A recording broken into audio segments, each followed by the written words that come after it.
Lesson 10. Tales of Childhood. Roald Dahl. Let's start.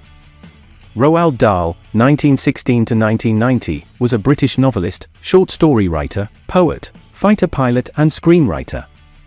Dahl rose to prominence in the 1940s, with works for both children and adults, and became one of the world's best-selling authors.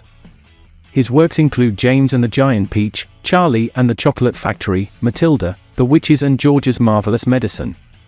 The present text is an excerpt from his autobiography Boy, Tales of Childhood. How would you describe yourself in 5 words?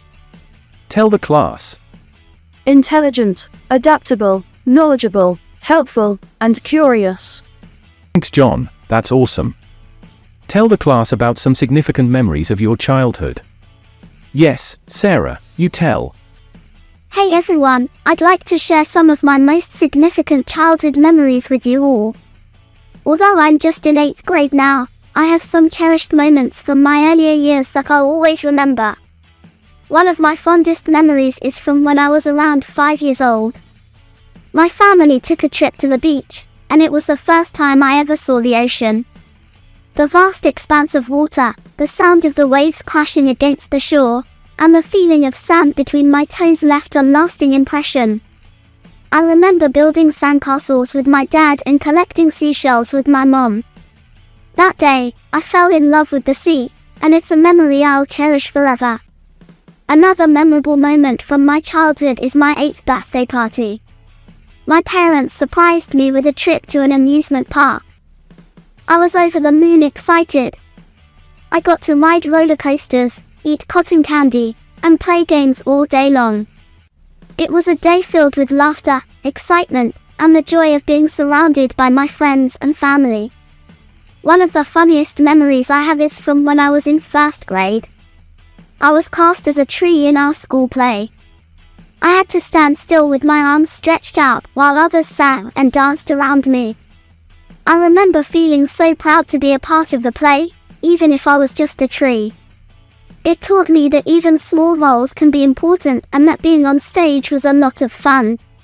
Lastly, one of the most significant memories I have is the first time I rode a bicycle without training wheels.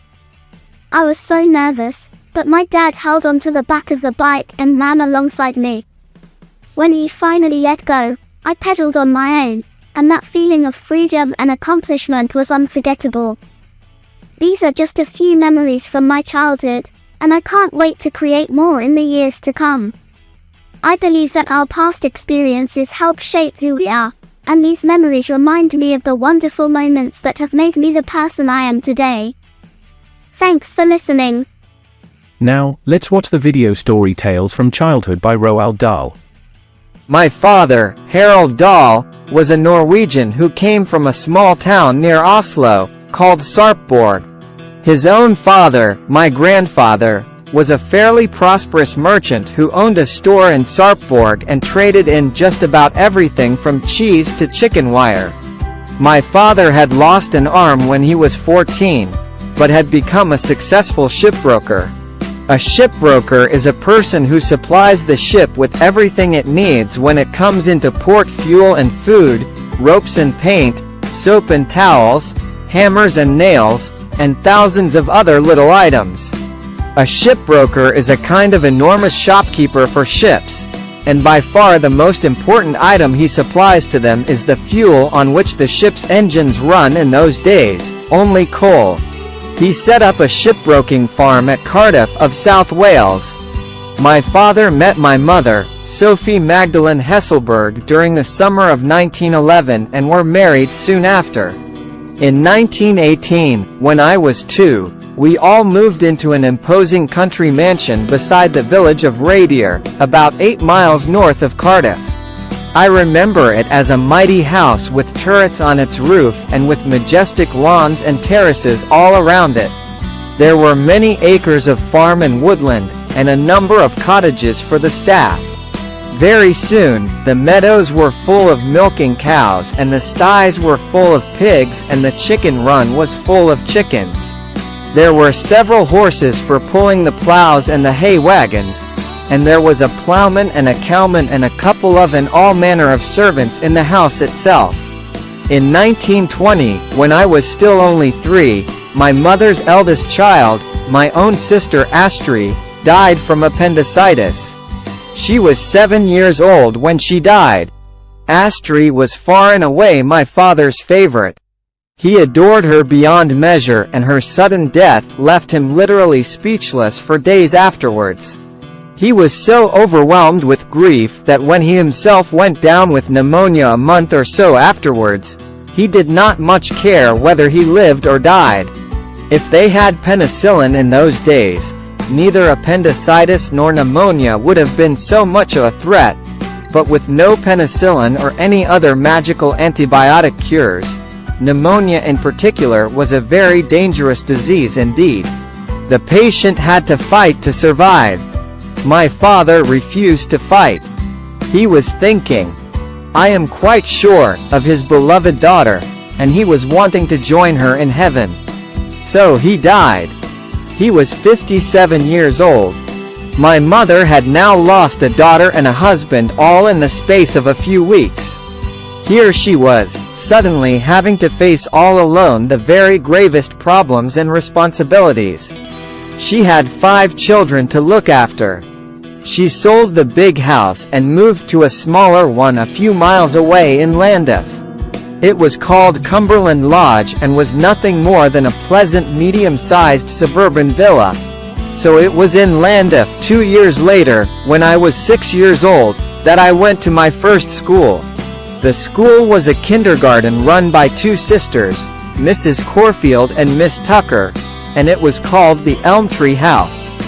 It is astonishing how little one remembers about one's life before the age of 7 or 8. I can tell you all sorts of things that happened to me from 8 onwards, but only very few before that. I went for a whole year to Elm Tree House, but I cannot even remember what my classroom looked like. Nor can I picture the faces of Mrs. Corfield or Miss Tucker, although I am sure they were sweet and smiling.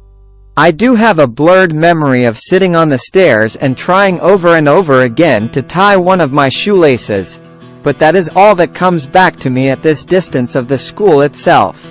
On the other hand, I can remember very clearly the journeys I made to and from the school because they were so tremendously exciting. Great excitement is probably the only thing that really interests a 6-year-old boy, and it sticks in his mind. In my case, the excitement centered around my new tricycle. I rode to school on it every day with my eldest sister riding on hers. No grown-ups came with us, and I can remember oh so vividly how the 2 of us used to go racing at enormous speeds down the middle of the road, and then, most glorious of all, when we came to a corner, we would lean to one side and take it on 2 wheels. All this, you must realize, was in the good old days when the sight of a motor car on the street was an event, and it was quite safe for tiny children to go tricycling and whooping their way to school in the center of the highway. So much, then, for my memories of kindergarten 62 years ago. It's not much, but it's all there is left. If you like our video lesson, then, please, like and share this video, and of course, don't forget to subscribe our channel, Edasquare. Happy learning!